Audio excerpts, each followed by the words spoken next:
Welcome to Fox Soul's Black Report, your daily source of Black news, Black views, and Black opinions. Today is Tuesday, May 3rd. I'm Mimi Brown. And I'm Romeo. I'm Demi Lobo, and on today's report, a lawsuit seeking reparations for the Tulsa race massacre will move forward after an Oklahoma judge gives the okay.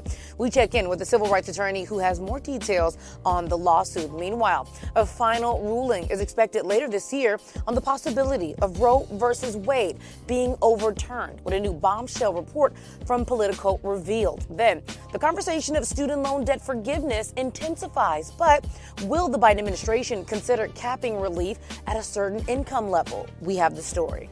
Plus, the city of Houston is recognizing Megan Thee Stallion's contributions by giving the rapper a key to the city, and a popular 90s music show from MTV is making its return, but on a different channel. That's right, we have all of that and so much more. This is our voice and our truth, so let's get it.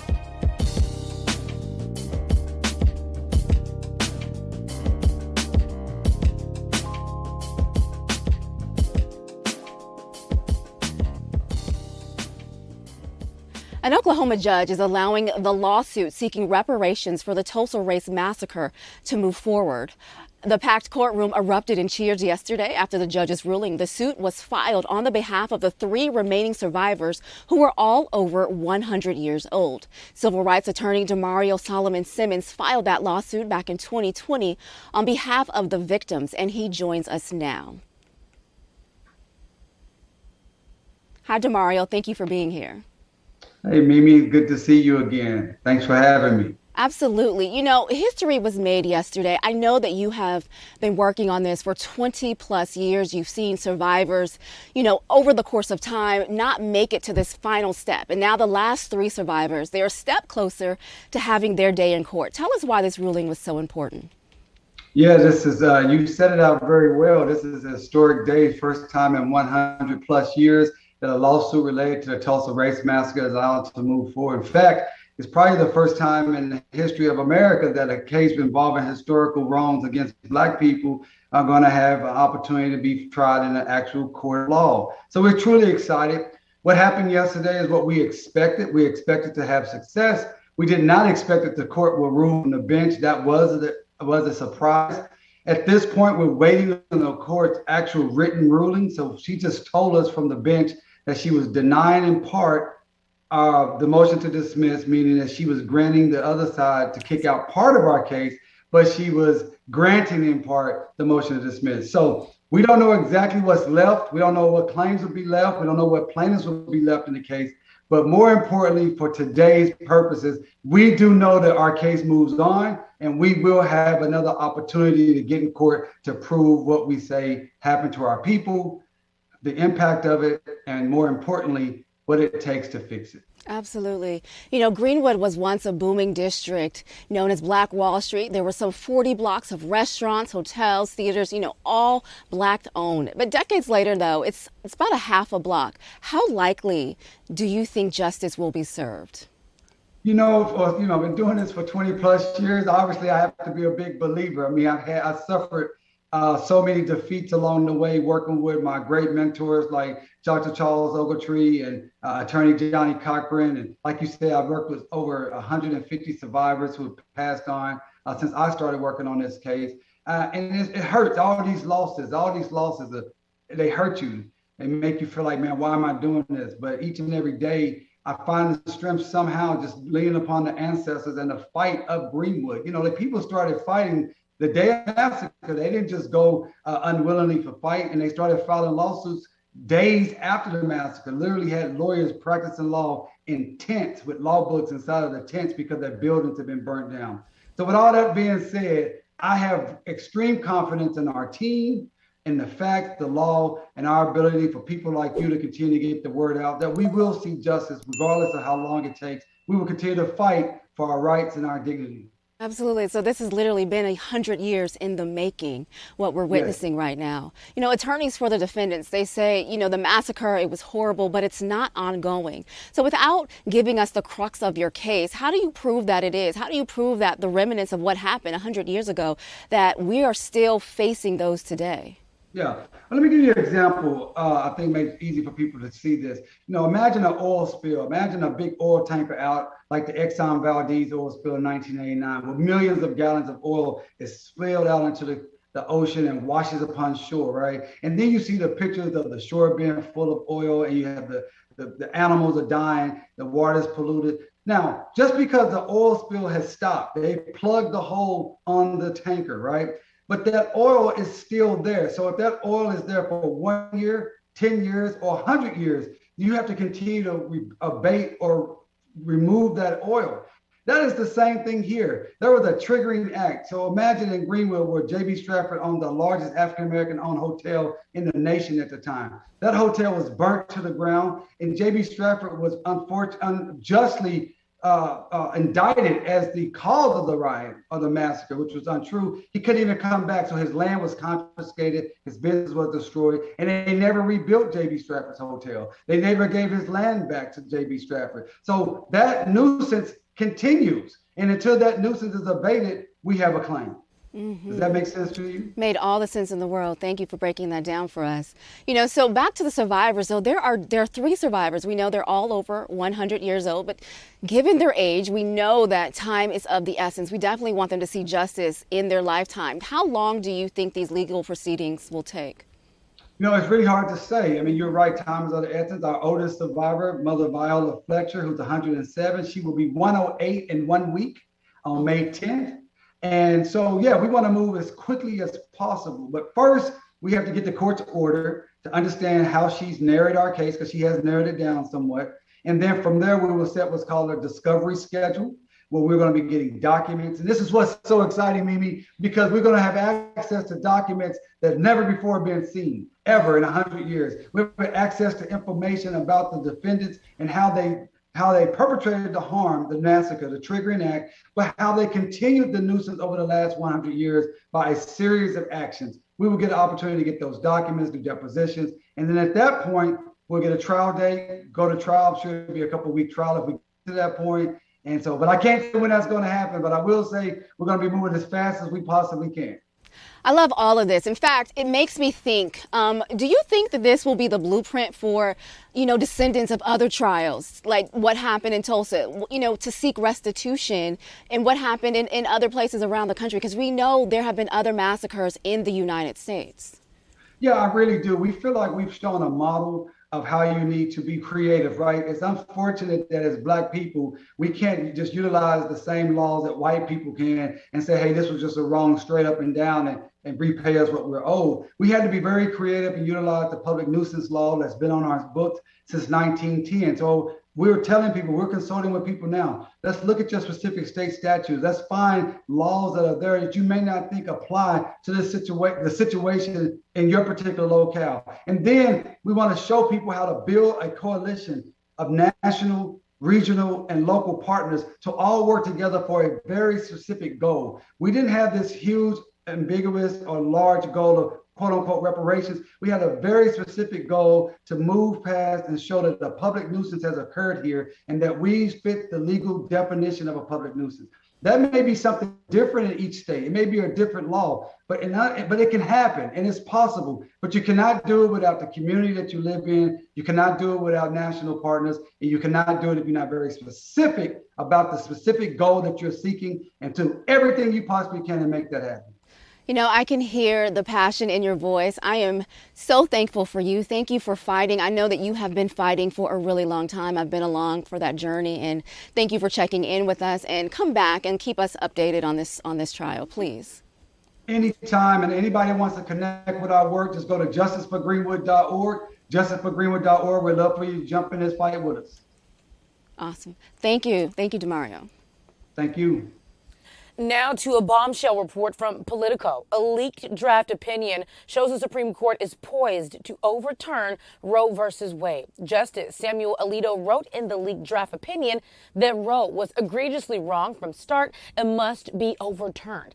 And a majority of justices are in favor. Now, a final ruling is not expected until late June or July or early July. But if the draft opinion is actually what the court hands down, a portion would be handed over to the individual states. Now, about half half of which are expected to ban the procedure. It would also be the first time in history that a draft opinion was leaked before a case is formally decided. Meanwhile, this has gone up and around the Supreme Court building, and protesters, they're also gathering overnight from both sides of the issue. This is all that the internet was talking about yesterday, of course, while the Met Gala was going on. It was either you were talking about Roe versus Wade or you were talking about the Met Gala last night. So just a quick fact here, the abortion rate for black women is 5 times more of that of white women. And so activists are arguing right now that the reason why black women are having more abortions is because abortion clinics and abortion marketing, they've been pretty much marketing to minority communities. And so that's the issue for the black community. But that's the first thing. The second thing is we have to be clear, Mimi, you even said this before, that this is a leaked draft. And so that we have to, as journalists, make sure we stress that this is a leaked draft. And so if Roe versus Wade is overturned, abortions will be left to the states, like I said here. And so that could be a big issue because there's what the internet right now is really concerned about is trigger laws. So trigger laws in about 13 states really mean that if Roe versus Wade is overturned, immediately you have states that are ready to ban abortion access, like literally immediately. And that is very, very scary. It's very, very scary, Demi. You're absolutely right. But for me, this signals more of a consequence of not voting. We had people talking about Hillary Clinton and Donald Trump. Those are the same people. I'm not going to vote. When you don't turn up to vote, this is what happens. You allow the Supreme Court now to be basically stacked with conservatives who want to see Roe v. Wade overturned. And so here we are now. And like you said, if it's true, because this is a leaked document, we're going to be in a world of hurt because this isn't going to stop abortions. This is literally just going to make it more unsafe. People are still going to do it. They're just going to do it in underground places and risk their lives. So, we'll see. And when you think about that, if that does happen, we're talking about quality work that will now turn into more of quantity. And what I mean by that, if you have people crossing state lines to get it done, right, then it could be unsafe. It could be unhealthy because there's an overload of people trying to make that happen. But I'm going to say in closing, we're talking about women. That's always been second fiddle in this country, in this world, when it comes to jobs, pay rate, and so many other things. They get their wins every now and then, but no one has the right to tell a woman what to do.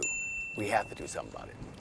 All right, meanwhile, Vice President Kamala Harris has tested negative for COVID-19 nearly a week after testing positive. She will return to work in person today and says she will wear a mask while around others for the next 10 days. The White House said last week that she had been prescribed and was taking the antiviral coronavirus treatment Paxlovid. The vice president announced her diagnosis last week and said she had not been in close contact with the president or first lady.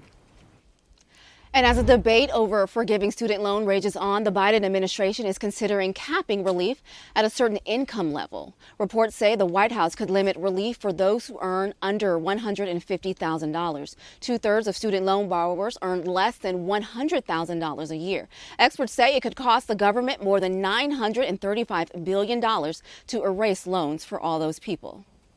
A federal jury has convicted a former New York City police officer for assaulting an officer during the Capitol riot. 56-year-old Thomas Webster is a 20-year NYPD veteran. He's accused of grabbing the officer's gas mask. You're looking at some of the footage right there, but claims it was all in self-defense. He is the first Capitol riot suspect to be tried on an assault charge. Now, Webster is expected to be sentenced in September. It's primary election day in Ohio, and that means there's a rematch between two African-American women who faced off last year for a House seat. Congresswoman Shontel Brown is trying to hold off former state Senator Nina Turner for the second time in her year. And now Brown beat Turner to finish out the term of Marcia Flood. Flood left office to serve as Housing and Urban Development Secretary in the Biden administration. The women will run for a 2-year term in the House. Brown beat Turner by 5 points last year. And a Black Lives Matter leader was physically removed from the Los Angeles mayoral debate over the weekend. Melina Abdullah was physically removed from the debate, which was being held at Cal State Los Angeles, where she's a tenured professor of Pan-African Studies. Campus police say Abdullah did not have a ticket to the event. You're hurting your hands. You're hurting me. You're hurting me. You're a mask. Kevin De Leon, Mike Stewart. They're hurting me. You're hurting me. This is a public university. Reporters supporters of Abdullah rushed to the stage to protect her. Now, she was not arrested, and a short time later, another protester tried to rush the stage. Congresswoman Karen Bass, who was running for mayor, was on the stage at the time. This is just really weird to me. She's a tenured professor there. She's worked there for more than 10 years. The security guards, I don't know if they grabbed her. Did she try to approach the stage? Like, there's some information that is missing. There were empty seats, so I don't understand why she couldn't go in and just sit down and take part of in the debate. I'm not sure what happened here. So she's been teaching for 20 years. Right. She was violently removed. There's literally video of police officers grabbing her hands and her legs. So, like, not like just like picking her up and moving her, like literally like they have her, she's not even touching the ground. Like, they're pulling her whole body. This was humiliating. This was embarrassing. On the contrary, like you said, Mimi, there's some pieces that don't make sense, because when I'm looking at comments that people are making online, half people are saying this was humiliating, this is wrong, she should not be treated this way. The other half of people are like, well, it was a private event, she didn't have a ticket, and so people are trying to have a hard time figuring out if it's a private event where there wasn't a ticket and the police asked for a person, just any person, right? We're just saying a person to leave an event that was private. Then, not that it should have turned out this way, but I mean, it was a private event also. So I kind of like you said, there's something that we're missing. Something missing. Doesn't make sense. Why she felt like that was, she should have been, Well, it got very extreme, and okay, they treated her like he was a criminal, and she did not get arrested, so that was not the case. But the way they put hands on the way they stepped over the seat to get to her, right? I understand she didn't have a ticket to be there, but when you think about her and you think about Black Lives Matter, what does that carry? To some people, it carries controversy. It carries maybe even a threat. But at the end of the day, in this particular situation, I think they definitely went too far with it. Go ahead. And she's very open and very opinionated. We've had her here on our show. We absolutely love her, and so that could be fearful to have someone that powerful in the room, Romeo, too. So it just seems like again we're missing something, but something happened. Someone said, "Here she comes," and it just went left, because I don't understand why they treated her that way. There was no reason to do that, to physically pick her up and move her and treat someone like that, who was a tenured professor of the university.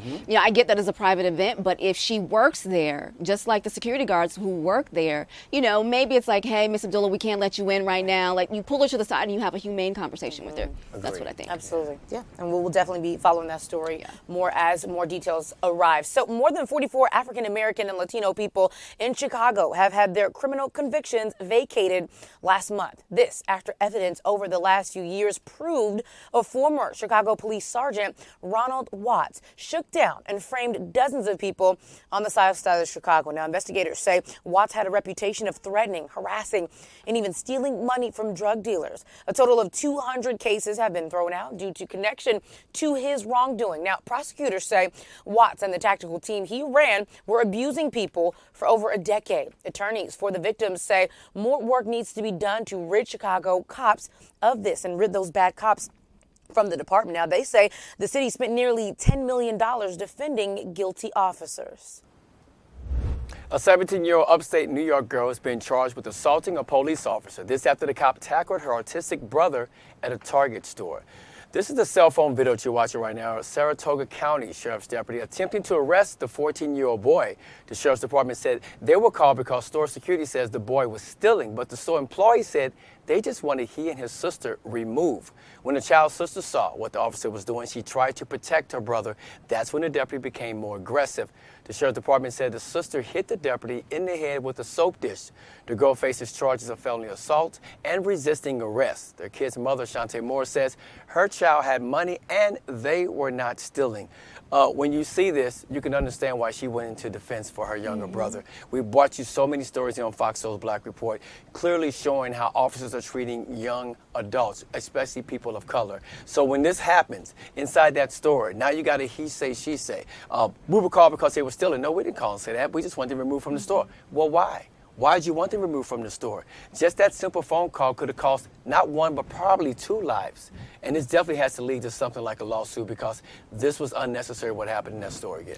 It was very unnecessary. And as a 14-year-old boy, who's autistic, and his sister, who's 17, sees what's happening. I can imagine that fight or flight reaction that she had. I have 2 little sisters. I would have immediately done the same thing. And now she's facing a whole bunch of charges for defending her little brother. But you're right, Romeo. You know, they said he was stealing, but then he wasn't stealing, and they just wanted him removed. And, you know, I think the reaction sometimes that we get as Black people, you don't see those same reactions, you know, if it were a white little boy who was 14 years old who was autistic. You know, talk to us. Hey, you know, what's going on? You know, we got to call. Just a simple conversation. But to immediately attack and handcuff this little boy without his parents being involved or having a phone call, that should be investigated as well. You know, and that's why a lot of activists are pushing for police officers who look like us to be in certain areas. And so, because I feel like if this was a Black cop, Mimi, like you're saying, that would have come up to the young boy, he would have had that conversation like, hey man, what's happening? Talk to me. You know, just like the little boy we talked about with the bag of chips, like, let's just have those conversations. We shouldn't just always be so we're fearful of cops because of stories like this, and it's triggering and traumatic over and over again, and hopefully we'll get to a day where we don't have to see it over and We'll over. definitely keep you posted on this story.